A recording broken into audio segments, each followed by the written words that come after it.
It's a pretty cool index design. I like to stop here, and I got a lot of questions. Is this Thomas Edison's grave? Am I desecrating someone's grave? No, you're good. This is the Edison Tower Memorial. This is the 100-year memorial to Thomas Edison, put in 1947. That's 100 years after Edison's birth. So we put this in after Edison passed away, just as a nice little token to Edison 100 years after his birth. Something to reward him for all the work that he's done for our town. As you guys heard inside, Menlo Park was a failed housing development. So there wasn't a lot of money in this place, and it was definitely like a struggling area economically. After Edison came through, this place started growing, and right now we are one of the fastest growing towns in New Jersey. So a lot of that is owed to Edison and what he brought to this area. We're gonna head inside the tower now. With our smaller groups, it does get a little bit echoey. I think you guys will be fine because there are more of us than usual. I do ask that as you guys come in, you sort of filter through and wrap around because there is something in the center. So just wrap around and then we'll keep talking inside.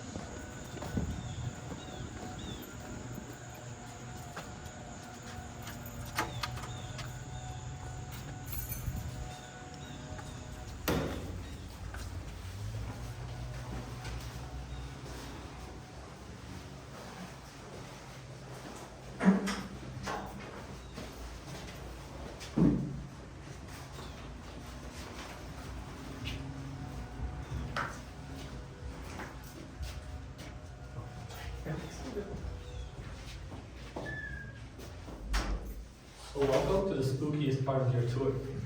This is the room of eternal light. In the center here is the eternal light bulb.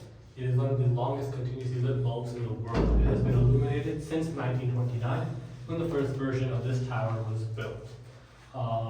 It's not your traditional light bulb, as you can see, even though Edison was famous for the incandescent bulb. That's not what you see here in the center. So this is actually more of a prism. So for those of you guys at the back, you can see a metal panel on the back of the stone. And if you were to open that up, you can actually see a light that comes from underneath the stone, shines up, it'll hit this glass, and then disperse. So that creates a very unique effect where the bottom of the light bulb is actually more lit than the top, just because of the shape. That was put in place because your normal incandescent bulb doesn't last very long. It doesn't last almost 96 years, which it has so far. So what we do is we keep replacing the light underneath to keep this continuously lit. It is one of the longest continuously lit places in the world. Especially with electric light, it is the longest continuously lit place in the world. It takes regular electricity, this one? Yes. So the bulb itself isn't what gives off the light. There's a light underneath, which is your more traditional light. Actually, the first light to sit underneath the stone was a headlamp from one of Henry Ford's cars. So they took the Model T, they ripped off a headlamp, and they threw it out of there. That's because Henry Ford and Thomas Edison were great friends. In fact, if you go down to Tampa, Florida, you can actually see the Ford Edison estates, which is a preserved area where Ford, Edison, and Harvey Firestone all had houses right next to each other. So three big rich guys who we've always traveled together. They have houses down there as well. So this is a little nod to Henry Ford and Thomas Edison's friendship. Obviously now we don't use Henry Ford's Model T headlight. We use LEDs just for environmental sake. This tower, the first version of this tower was built in 1929. But that's not what you see around you today. This is a replica of the second version of the tower, which was put in 1938. Since then, obviously, we've done some work on it, keeping it in good enough shape that you guys can walk in here. But the first version of this tower was a spindle tower. So if you guys were to drive along the highway, you'd see those electric lines with those giant towers, with those metal frames that sort of crisscross up to the top. And it was a very similar design here in 29. What happened is there was a giant storm that came, knocked the whole thing down. And after that, when they were rebuilding, they finished the second version of the tower here in 1938 with solid concrete. I'll get a little bit more into the concrete, but first I'd like to talk a little more about the exact position of this light bulb and its significance. If you were to look up there, you would see exactly where Thomas Edison was, where he perfected his version of the light bulb with the bamboo filament. So that was his desk on the second floor of the laboratory, right above our heads. And as you guys walked in, you might have seen the year 1879 engraved on the front. That's because 1879 was the year that Edison perfected his version of the bulb. So I like to think of this as a mark in both time and space to where Edison and when Edison was. So, pretty unique. This tower itself is a little bit of history because it was built in 1938, pretty old. And there's a few things about this tower which indicate that it's built in 1938. The first is if you look at the floor. How many of you guys are reminded of the Empire State Building looking at this floor? Or the Chrysler Building for that matter? That's because all three, including this tower, were built with the Art Deco architectural style in mind. That is this characteristic color palette with the geometric designs.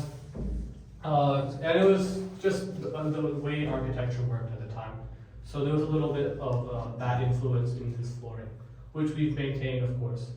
The next thing I'd like to point out is these walls and the concrete in these walls. You might notice flecks of orange and yellow ceramic engraved in these walls, or embedded, I should say. Actually, if you were to go outside, and we will after a bit, and you were to look at those black pillars on the outside, you would see flecks of red. And up at the very top of this tower, there are blue flecks of concrete. This kind of concrete is called mosaic concrete. It's something that Edison invented himself. So Edison had his own concrete company, in which he had a patent on a special kind of mixer, which allowed for the even distribution of these ceramic flecks all the way throughout the concrete, which is why you don't see bands at the top or the bottom of each layer.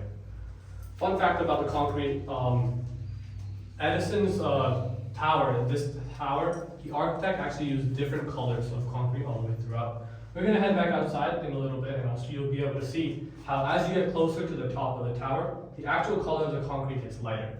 And as much as that might just look like dirt, I promise you it's not. That was an intentional design choice by the architect to show how Edison brought light to this world from the light bulb itself. So a little bit of symbolism here in the design. We are going to head back outside now. There's a few things I'd like to mention about this place before I send you guys on the way. Are we going to the second floor? No, so we're not allowed to. Okay. I wish we could. It's such a Okay. sight to see. Got it. You have been there? I've been there once. It used to be open before the stairs. Oh, okay. So this tower never lost power? You No. said it's been continuously lit, even during Sandy, Yes. So in the generator? it's like separately wired. They have like a whole bunch of backup stuff. The township of Edison actually pays for all of our electric bills, which is great, and we appreciate that a lot. So some of you guys noticed, but walking in and out of this building, we actually stepped over another bit of history. Here we have a copper plaque which marks the location of a time capsule. So that's, for those of you unfamiliar, that's a box buried under the ground. You leave it there for a certain amount of time, you dig it up, and you try and see how time has changed from the point where this was buried to after.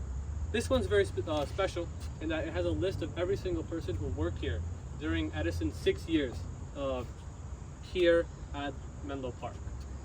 Two problems with the time capsule. One, they never gave us a date to open it. So as this was buried in 1937, we have no idea of knowing when they intended us to open this time capsule. So there is a time capsule. Yes, there is. Bit of an issue in that we can't dig it up.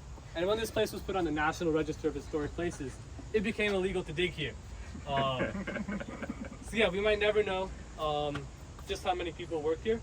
We do know, though, that every single one of those people live right across the street where some of those trees stand today.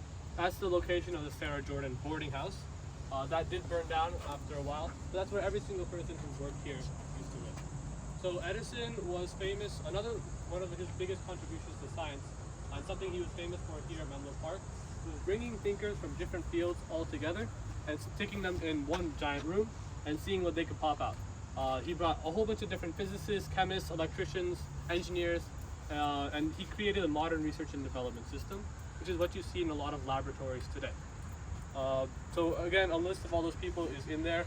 We'll just never be able to see it. There are a few more buildings that used to be here that are no longer here, and I'll get into why in just a second. For one, you can see the machine shop where the museum used to stand. His own laboratory, of course, was here. It ran from that side on over. And his library, which you can still see some of the foundations to, are over there at that kiosk. If you can sort of notice like straight lines, that's actually the foundation of Edison's library. Edison's own house was down the street. If you were to hit the intersection of Christie and Route 27, and then look to your right, you would see where Edison's house was. Edison was very unlucky with fires, so of course it burned down in the 1950s in a kitchen fire. Wonderful. This is Christie Street right here. Christie Street was the first street in the world to be lit with incandescent lights. It is said that when Edison first turned it on, he said, "Let there be light." And a few minutes later, the fire department rushed over because they thought he started another fire. It was very bright at night, and it's the first time anyone had seen something like that, so of course, they were a bit worried, knowing Edison's reputation. Right over there where the kiosk is across the street is where the first electric train was actually invented. So if you were inside, you guys saw the electric rail and spike from the first train. That started over there and it ran to a copper mine in a different part of town. It was the experiment with the electric train, with how far he could send electricity, because that was one of the big things that he wanted to work on. And he was getting a good deal on copper. So a win-win for Edison. Of course, none of these buildings are here now, otherwise we'd be inside them instead of out here in the shade. So they're actually all up in Dearborn, Michigan. If you guys are interested in knowing why. Henry Ford, as I said, great friend of Thomas Edison. And once this place was abandoned by Edison, a whole bunch of the neighbors started stealing bricks.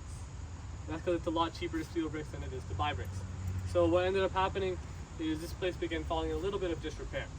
What Henry Ford did is he took the library, the laboratory, and the machine shop along with 4 tons of soil and shipped them all off to Michigan. His goal was to create Edison buildings on Edison soil, which is why, if you guys were to look over at those fences right there, and then look at those fences out there, imagine that ground level all the way down. That's how much soil Henry Ford took from this place. It was a huge feat in engineering. And they're all up in the Americana Museum, completely preserved in Dearborn, Michigan. I invite you guys to check it out. There's a whole bunch of other stuff there too, including a whole bunch of Abraham Lincoln stuff, if you guys are interested. It's a great place. What was I saying? Where else to learn stuff? So I mentioned the Dearborn, Michigan Museum and his houses in Tampa, Florida. There's also his house in West Orange, which is a national park, which is completely preserved. He had some experiments with battery factories, his house, and some other cool stuff, if you guys are interested in learning a little bit more. We have 7 plaques that go around the outside of this tower with some quotes from Thomas Edison and a little bit more to learn about him. I also sell a whole bunch of books in the gift shop where I'll be headed right now. But I hope you guys enjoyed, you guys learned something. I invite you guys to please check out the gift shop. That's my plug for today. And thank you guys all for coming. Thank you Thank so you. much. Thank Thank you very much for spending your time. Appreciate it.